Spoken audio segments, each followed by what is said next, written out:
प्रिय भक्तों, अगर आप भी चाहते हैं कि आप शनि देव की कुदृष्टि से बचे रहें और आपको शनि देव की सिर्फ आशीर्वाद और असीम कृपा ही प्राप्त हो, तो आप इस महामंत्र का जाप अवश्य करें। इस मंत्र के नियमित 108 बार जाप करने से नकारात्मक ऊर्जा और बुरी शक्तियां समाप्त होती हैं। काला जादू, टोना टोटका और तंत्र बाधा, काला जादू, टोना टोटका और तंत्र बाधा का नाश होता है। व्यक्ति का तेज और आत्मविश्वास बढ़ता है और साथ ही शनि देव की कृपा से उसे अथाह धन की प्राप्ति होती है। इसलिए प्यारे भक्तों, आप इस महामंत्र का जाप अवश्य करें। जिस भी भक्त ने आज तक इस महामंत्र का जाप किया है, उसे सिर्फ शनि देव की असीम कृपा ही प्राप्त हुई है। इसलिए प्यारे भक्तों, आप इस महामंत्र का जाप अवश्य करें। यह मंत्र बहुत ही शक्तिशाली और प्रबल मंत्र है। इस मंत्र का प्रभाव तुरंत ही दिखाई देने लगता है और साथ ही आपका जीवन सुखद हो जाएगा। अगर आप शनि देव का आशीर्वाद प्राप्त करना चाहते हैं तो इस वीडियो को लाइक और चैनल को सब्सक्राइब जरूर कर दीजिए और कमेंट बॉक्स में जय शनि महाराज अवश्य लिख दीजिए। तो चलिए भक्तों, मंत्र का जाप करना प्रारंभ करते हैं। ओम ह्रीं सन शनैश्चराय सर्वदोष निवारणाय स्वाहा। ओम ह्रीं सन शनैश्चराय सर्वदोष निवारणाय स्वाहा। ओम ह्रीं सन शनैश्चराय सर्वदोष निवारणाय स्वाहा। ओम ह्रीं सन शनैश्चराय सर्वदोष निवारणाय स्वाहा। ओम ह्रीं सन शनैश्चराय सर्वदोष निवारणाय स्वाहा। ओम ह्रीं सन शनैश्चराय सर्वदोष निवारणाय स्वाहा। ओम ह्रीं सन शनैश्चराय सर्वदोष निवारणाय स्वाहा। ओम ह्रीं सन शनैश्चराय सर्वदोष निवारणाय स्वाहा।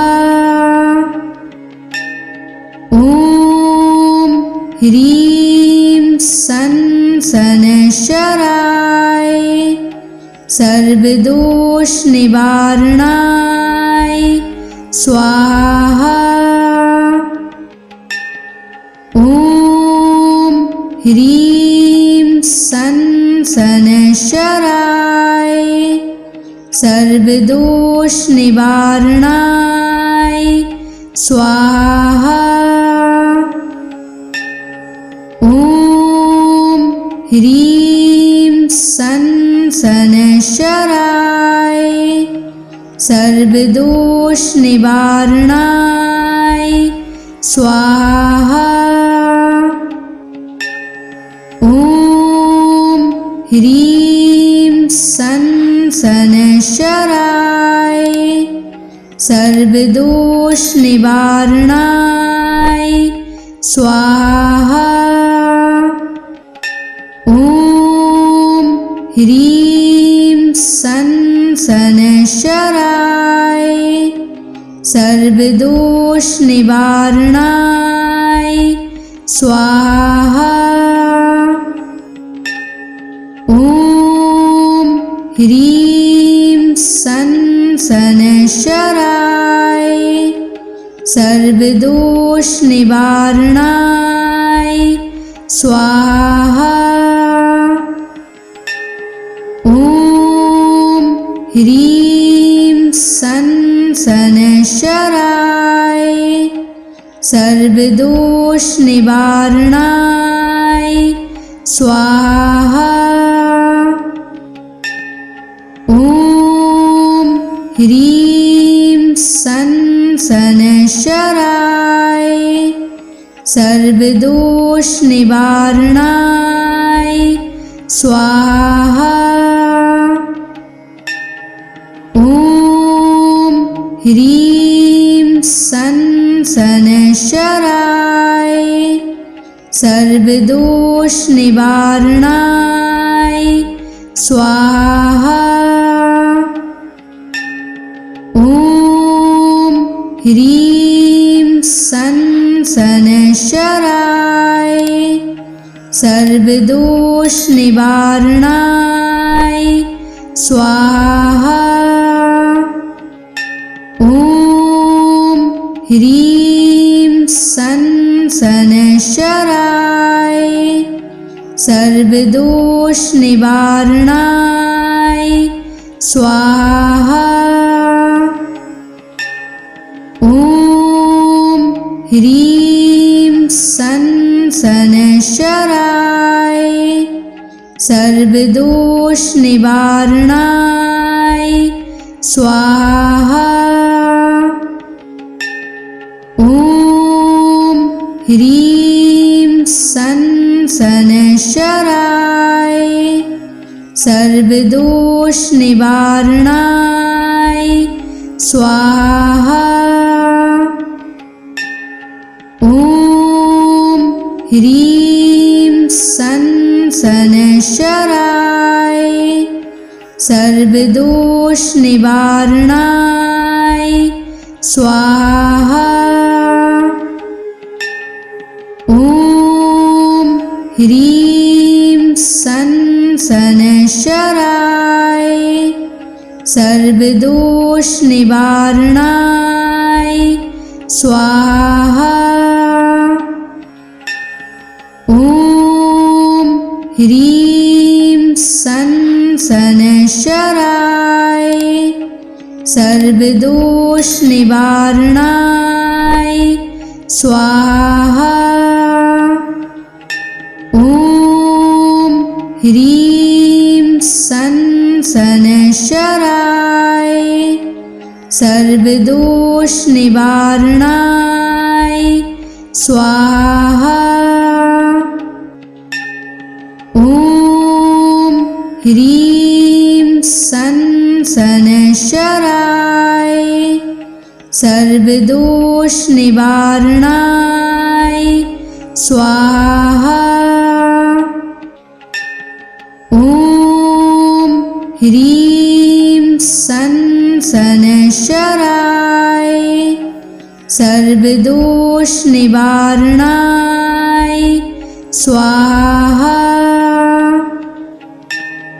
ॐ ह्रीं सन् शनैश्चराय सर्वदोषनिवारणाय स्वाहा। ॐ ह्रीं सन् शनैश्चराय सर्वदोषनिवारणाय स्वाहा। ॐ ह्रीं सन् शनैश्चराय सर्वदोषनिवारणाय स्वाहा। ॐ ह्रीं सन् शनैश्चराय सर्वदोषनिवारणाय स्वाहा। ॐ ह्रीं सन् शनैश्चराय सर्वदोषनिवारणाय स्वाहा। ॐ ह्रीं सन् सनशराय सर्वदोष निवारणाय स्वाहा। ॐ ह्रीं सनशराय सर्वदोष निवारणाय स्वाहा। ॐ ह्रीं सनशराय सर्वदोष निवारणाय स्वाहा। ॐ ह्रीं सनशराय सर्वदोष निवारणाय स्वाहा। ॐ ह्रीं सनशराय सर्वदोष निवारणाय स्वाहा। ॐ ह्रीं सनशराय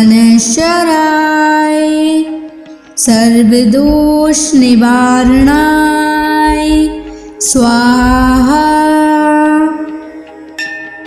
ॐ ह्रीं सनशराय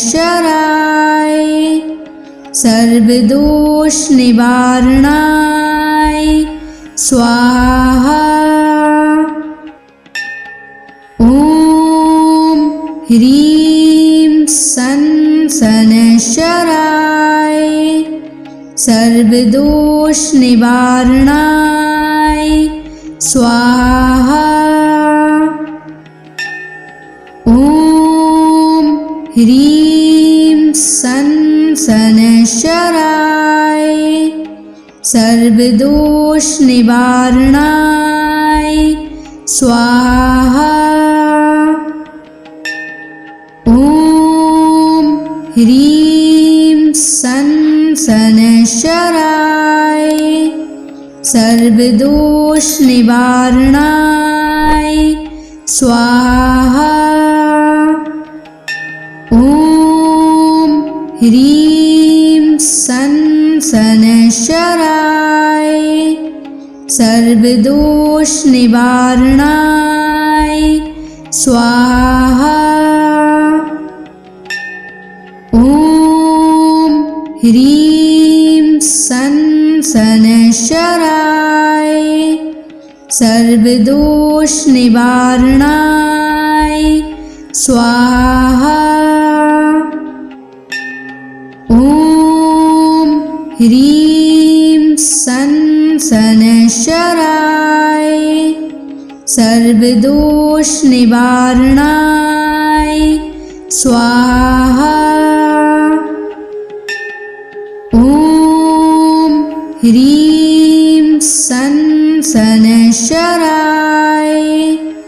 सर्वदोष निवारणाय स्वाहा। ॐ ह्रीं सनशराय सर्वदोष निवारणाय स्वाहा।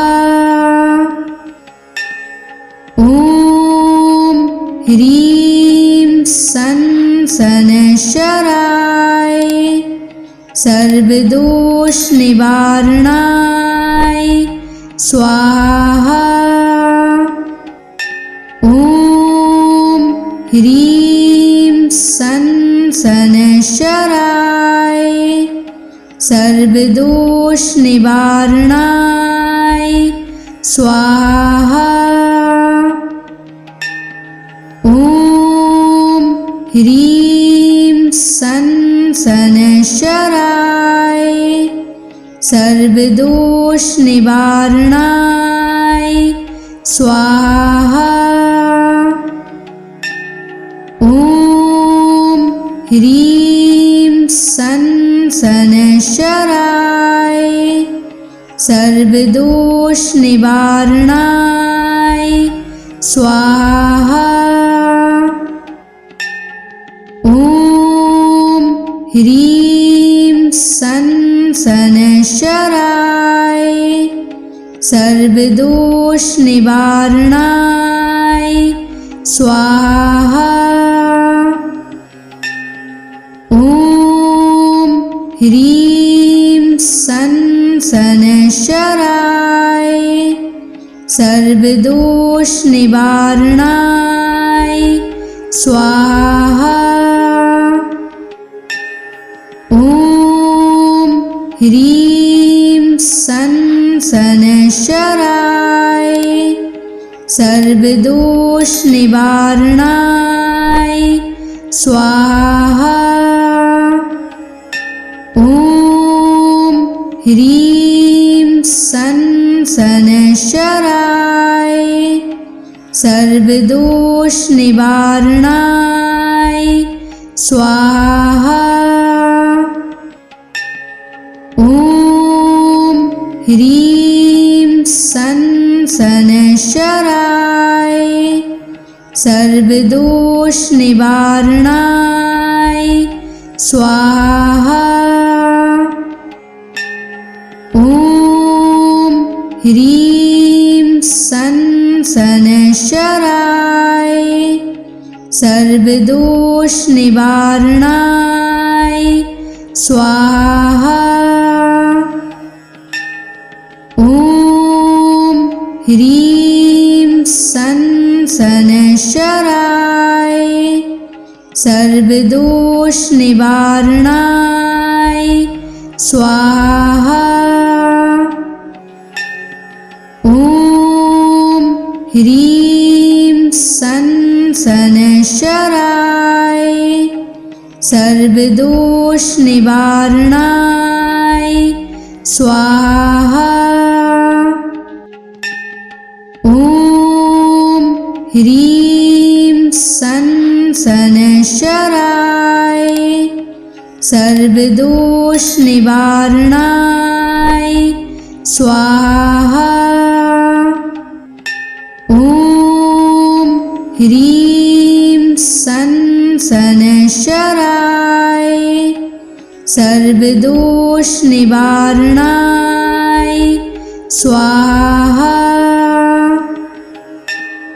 ॐ ह्रीं सन शनैश्चराय सर्वदोष निवारणाय स्वाहा। ॐ ह्रीं सन शनैश्चराय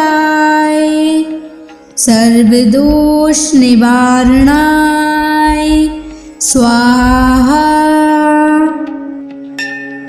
ॐ ह्रीं सन शनैश्चराय सर्वदोष निवारणाय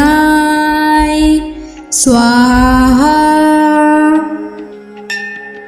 ॐ ह्रीं सन शनैश्चराय सर्वदोष निवारणाय स्वाहा। ॐ ह्रीं सन शनैश्चराय सर्वदोष निवारणाय स्वाहा। ॐ ह्रीं सन शनैश्चराय सर्वदोष निवारणाय स्वाहा। ॐ ह्रीं सन शनैश्चराय सर्वदोष निवारणाय स्वाहा। ॐ ह्रीं सन शनैश्चराय सर्वदोष निवारणाय स्वाहा। ॐ ह्रीं सन शनैश्चराय सर्वदोष निवारणाय स्वाहा। ॐ ह्रीं सन् शनैश्चराय सर्वदोषनिवारणाय स्वाहा। ॐ ह्रीं सन् शनैश्चराय सर्वदोषनिवारणाय स्वाहा। ॐ ह्रीं सन् शनैश्चराय सर्वदोषनिवारणाय स्वाहा। ॐ ह्रीं सन् शनैश्चराय सर्वदोषनिवारणाय स्वाहा। ॐ ह्रीं सन् शनैश्चराय सर्वदोषनिवारणाय स्वाहा। ॐ ह्रीं सन् शनैश्चराय सर्वदोषनिवारणाय स्वाहा। ॐ ह्रीं सन् शनैश्चराय सर्वदोषनिवारणाय स्वाहा। ॐ ह्रीं सन् शनैश्चराय सर्वदोषनिवारणाय स्वाहा। ॐ ह्रीं सन् शनैश्चराय सर्वदोषनिवारणाय स्वाहा। ॐ ह्रीं सन् शनैश्चराय सर्वदोषनिवारणाय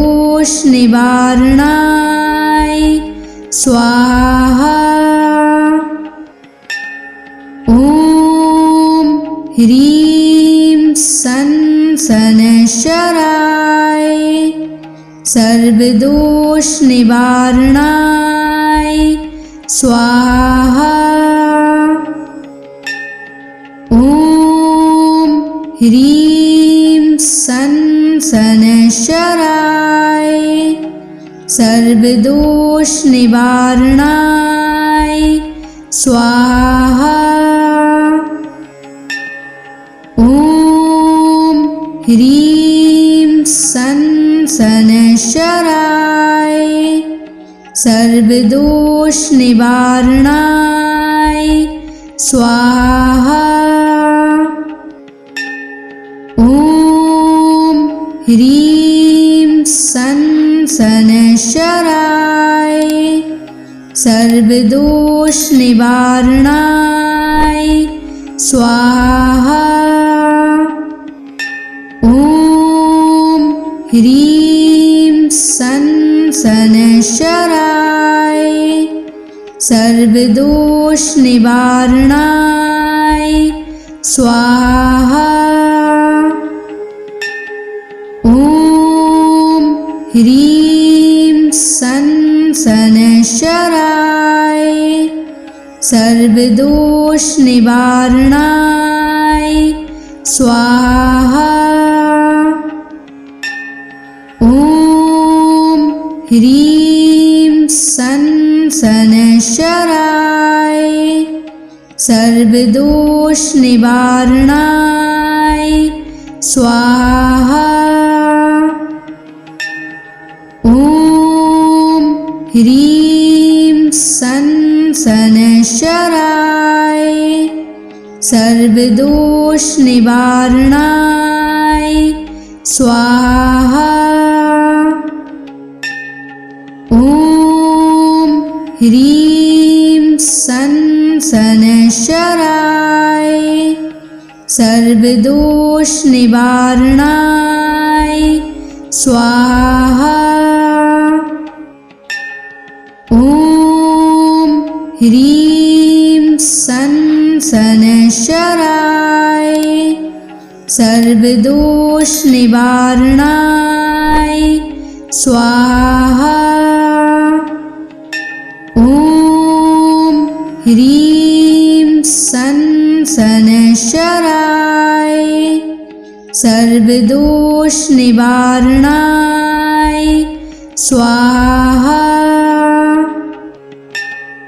ॐ ह्रीं सं शनैश्चराय सर्वदोष निवारणाय स्वाहा। ॐ ह्रीं सं शनैश्चराय सर्वदोष निवारणाय स्वाहा। ॐ ह्रीं सं शनैश्चराय सर्वदोष निवारणाय स्वाहा। ॐ ह्रीं सं शनैश्चराय सर्वदोष निवारणाय स्वाहा। ॐ ह्रीं सं शनैश्चराय सर्वदोष निवारणाय स्वाहा। ॐ ह्रीं सं शनैश्चराय सर्वदोष निवारणाय स्वाहा। ॐ ह्रीं सं शनैश्चराय सर्वदोष निवारणाय स्वाहा। ॐ ह्रीं सं शनैश्चराय सर्वदोष निवारणाय स्वाहा। ॐ ह्रीं सं शनैश्चराय सर्वदोष निवारणाय स्वाहा। ॐ ह्रीं सं शनैश्चराय सर्वदोष निवारणाय स्वाहा। ॐ ह्रीं सं शनैश्चराय सर्वदोष निवारणाय स्वाहा। ॐ ह्रीं सं शनैश्चराय सर्वदोष निवारणाय स्वाहा। ॐ ह्रीं सं शनैश्चराय सर्वदोष निवारणाय स्वाहा।